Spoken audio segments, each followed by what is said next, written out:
মাত্র একদিন আগেই ইসরায়েলের নতুন প্রতিরক্ষা মন্ত্রী জানান, ইরান সমর্থিত সশস্ত্র গোষ্ঠী হিজবুল্লাহকে পরাজিত করেছি আমরা। এরপরই যেন ইসরায়েলের ওপর শুরু হয়েছে সশস্ত্র যোদ্ধাদের ড্রোন আর রকেটের তাণ্ডব। লেবাননে পেজার হামলার পেছনে ইসরায়েলের হাত ছিল, এই কথা নেতানিয়াহু স্বীকার করার পরপরই তেল আবিবে শুরু হয়েছে রকেট বৃষ্টি। সীমান্তে ইসরায়েলি সেনাদের কোনোভাবেই আর শান্তিতে থাকতে দেবে না হিজবুল্লাহ।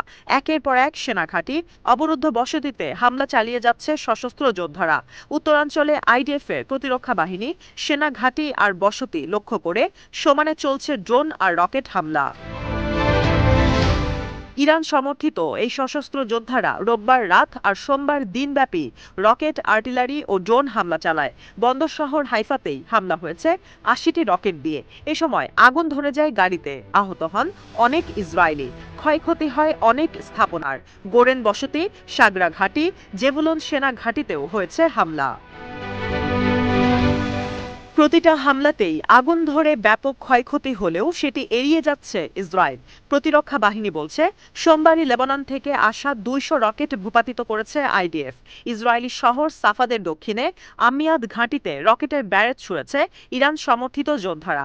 এ যাবৎকালের হামলাগুলোর মধ্যে গেল সোমবার সবচেয়ে বেশি সামরিক ঘাঁটিতে হামলা করেছে হিজবুল্লাহ। সোমবার লেবাননে ইসরায়েলের মারাউন আল রাস ও আল আবাদ ঘাঁটিতে সেনাদের ওপর হামলা করেছে সশস্ত্র যোদ্ধারা। এছাড়াও ইসরায়েলের আভিভিম বসতি ও কার্মিয়েল প্রশিক্ষণ ঘাঁটিতে হামলা চালায় হিজবুল্লাহ।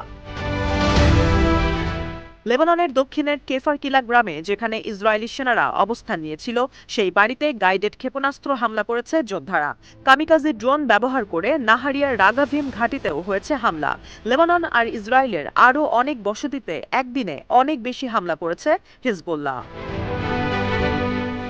ইসরায়েলের নতুন প্রতিরক্ষা মন্ত্রী জানান, লেবাননের সঙ্গে ততক্ষণ যুদ্ধবিরতি হবে না যতক্ষণ তেল আবিবের লক্ষ্য পূরণ না হয়। উল্টো লেবাননে সর্বশক্তি দিয়ে হবে হামলা, কারণ হিজবুল্লাহকে নিরস্ত্র করাই আইডিএফ এর লক্ষ্য। এর আগে রোববার ইসরায়েলের নতুন প্রতিরক্ষা মন্ত্রী ইসরায়েল কাটজ বেশ আত্মবিশ্বাসের সঙ্গে বলেছিলেন, হিজবুল্লাহকে পরাজিত করেছি আমরা। এরপর থেকে ক্ষোভে ফুঁসছে হিজবুল্লাহ।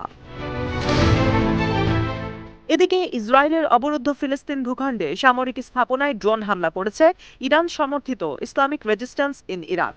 এই সশস্ত্র যোদ্ধারা নিয়মিত ইসরায়েলের অবরুদ্ধ এলাকাগুলোতে ড্রোন ছুটছে। গোলান মালভূমিতে নিতে হচ্ছে বিশেষ সতর্কতা। সোমবার ইরাকের সশস্ত্র যোদ্ধারা ৬টি ড্রোন ছোড়ে।